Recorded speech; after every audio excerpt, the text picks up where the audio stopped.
Well, hey friend. How you doing? If you're listening to this real time, happy 4th of July. How's your drive going? Or your dog walk? Or I those are the only two places that I listen to podcasts. So, whatever you're doing, I hope you're having a fabulous day. And today, we're going to keep it light in the spirit of the holiday, in the spirit of throwing a beach ball around or lighting a sparkler. We're going to talk about fun. We haven't actually had an episode on this yet, and I think it is high time we talk about the decision to have fun and how it is actually quite a serious, important matter. So, real talk. When is the last time you made the decision to have fun? I want you to think about this and I want you to notice the difference between that question, when's the last time you decided to have fun? And the question, when's the last time you decided to do something for fun? I recently went to meet up with a bunch of friends who I hadn't seen in months. I was so looking forward to it, but I was so wrapped up in stuff all day and I was in work mode and I was doing the dogs and I was like, okay, I have to leave by this time to get there to park to blah, blah, blah, blah, blah, blah. By the time I was driving, I kind of recognized, oh my gosh, wait, we're not having fun. I had to actively tell myself, kind of instruct my brain to lighten up, to get out of go mode, to remember that, oh, yeah, the whole point that we put this on the calendar and we bothered to leave on time and get the things done so that we could get here. And the whole point of this is not to just have another thing to do. The point is fun. And it really is a subtle decision we have to make a lot of the time because I imagine that you have at least one thing every week or two on your calendar that is not work, that is not busyness. It's supposed to be for fun, whether that is just heading to the park with your kids or taking the dogs on a slightly longer walk or meeting up with people to do something fun, quote unquote. And I'm curious in those things that are supposed to be not work, that are supposed to be not busyness, are you making the decision, the conscious choice to let them be fun, to let yourself have fun? And of course, in posing this question, we also have to make sure you are making the decisions to put those things on your calendar, to have room in your life for fun. Even if it's not an activity, even if it's just a Taylor Swift dance break. I'm going to give you that suggestion later on in the episode because I have ideas. But even if you do have a whole vacation planned, and it's one of those things where you're going to come back and everyone's going to be like, oh my gosh, did you have so much fun? I would really love for you to be able to genuinely answer yes. And not have your primary experience be keeping your head down, working really hard, getting everything done, getting the things packed, getting the travel dealt with, inevitably having something go wrong, and then have that be your main reference point, and then hustling and bustling through all of the things that you do on the vacation. I would really love for your answer after any kind of experience, whether it's a Tuesday or a dinner with friends or a vacation to the south of France. I would really love for you to be able to genuinely feel fun.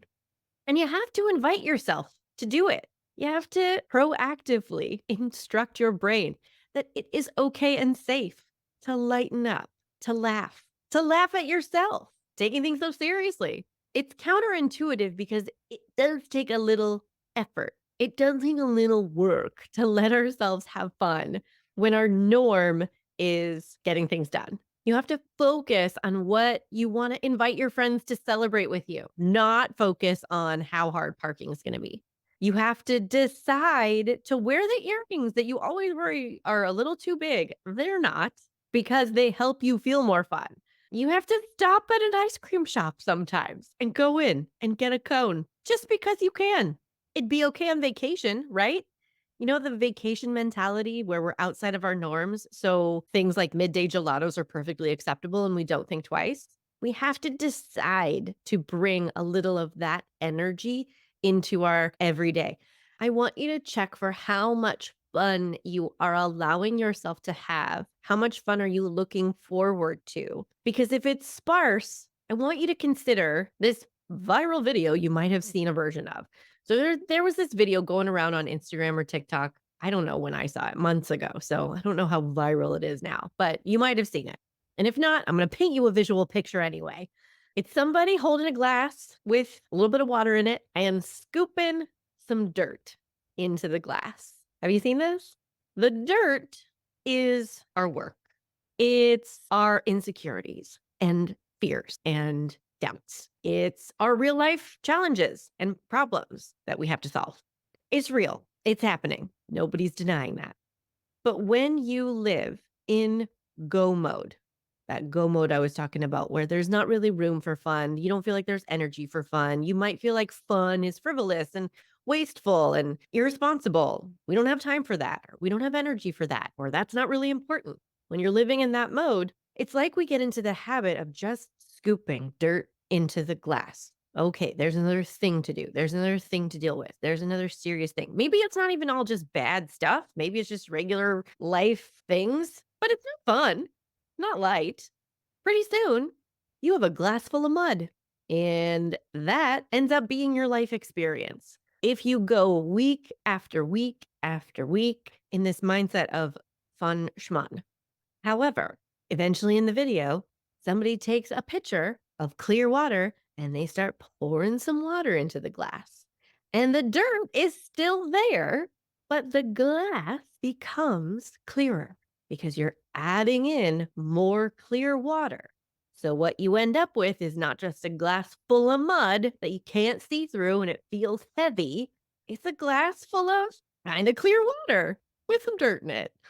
That's the effect of making the decision to have a little more fun, a little more lightness, more and more and more in your regular everyday life.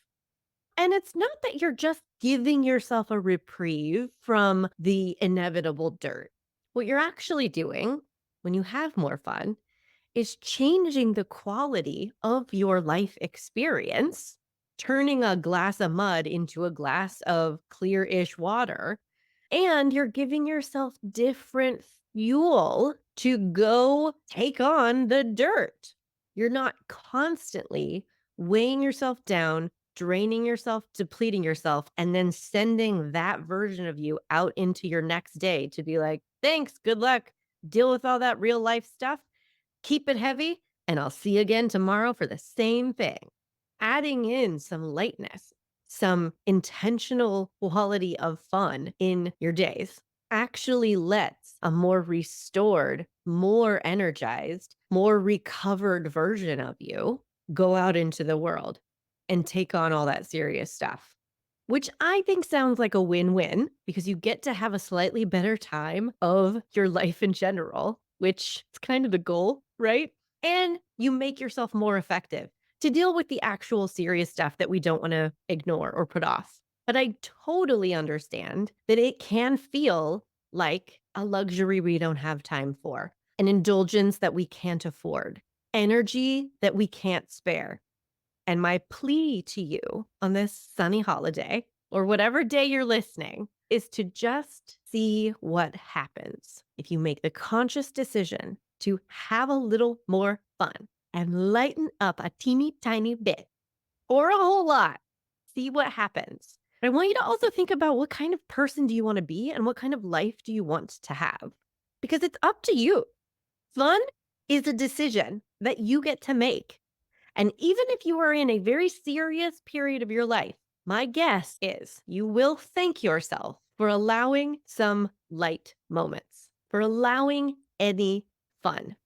My husband and I were recently in an extended period of seriousness, you could call it, when the writer's strike shut down Hollywood productions, and my camera operator husband wasn't going to get a job operating cameras anytime soon. And we felt a lot of heaviness. I'm not going to lie to you about that. There were very, very heavy moments, and there were very real problems that needed solving. Wasn't doing cartwheels about it a lot of the time. And in that extended period of time, we also decided fun is an absolute necessity, or this is going to get a lot darker, a lot quicker, which is how we ended up with the miniature wiener dog that is now the mascot of fun in our family. Conrad Percival Ehrenberg. The middle names change all the time because we can't remember them. Clive Benedict Nierberg. Colby Bartholomew. Who needs a permanent middle name? It's more fun to make them up fresh every time you want to think of one, right? But that was an extreme example of a decision to have fun, not in denial of any seriousness, not as a solution for any seriousness, just as an additional element so that our experience of life included that fun alongside the heaviness and problems to solve. Now, would that be the right decision for everyone? Absolutely not. There is no such thing. But it comes down to if you feel in charge of the quality of your life, which is especially important when we cannot control all the circumstances in our lives. So I hope you decide to have a little more fun and get a little lighter today and tomorrow. And then I say the next day. And you don't have to get a puppy. I promise. I have this "You're a Badass" button that I send to all of my clients when we start working together. It's like the easy button from Staples, but yellow and says badass on it, a la Jen Sincero, the author of the You Are a Badass book. And when you press it, you hear her voice saying, "You are a badass," and "Feed fear a suck it sandwich." It's a little more graphic than I realized, but it's funny and it's light and it's not serious. And it reminds you that you are a badass. Well, I've had more than one client tell me they keep it in their car because sometimes they just need that instant access to lightness and fun and like, oh, okay, let's reset. Easy, inexpensive, totally low stakes decision you can make to add more fun into your everyday. You can also tell your friends out loud, hey, I'm on a mission to like lighten up. Please help me. Encourage me to laugh. Let's create a spirit of fun together. Make sure your conversations are not exclusively about heavy, serious things. Make sure you're doing fun activities if that's what you want more of the quality of. Sign up to play a game. Kenny and I just got into paddle tennis. Well, he's been doing it since he started filming this latest show in Hungary because it's huge in Europe. But I told you, it's coming. It's already big in Miami and it's coming to Los Angeles, you guys. Buckle up and I'm going to be good at it. But it's been a hot minute since I have played a game that was not like a board game. And it's fun. And I was totally bad at it when I started and I'm not that good now. And who cares? Tell the waiter you're celebrating something and ask them to bring something with lots and lots of sparkly candles in it. Have a 2-minute Taylor Swift dance party between the bills you're playing. I told you we'd come back to that. Decide in a completely serious, boring, unimportant meeting that you have to attend to make it fun. This is a decision available to you. And I promise nobody has to know you're having fun if they think you should be being serious. It's your life. It's your time. It's your experience. And when you're having fun, you will be letting your nervous system relax. You will be letting yourself be completely present. And you will be letting yourself access that inner knowing that we can only really access when we're having that kind of present fun, that everything's going to be okay. Pour some more clear water into your cup. Thank yourself in advance for being willing to have more fun and decide if that's what you want to do. I hope you have a great holiday and I'll see you next week. Hey, want to find out your decision style? Obviously, go take the decision style quiz. It's in the show notes and at kirstenparker.com/quiz. We all have our style when it comes to making decisions, but do you know how to use your default way of thinking to your advantage? Or do you mainly get stuck in the most annoying parts of overthinking and people pleasing? The decision style quiz has your answers, my friend. Take it right now at kirstenparker.com/quiz.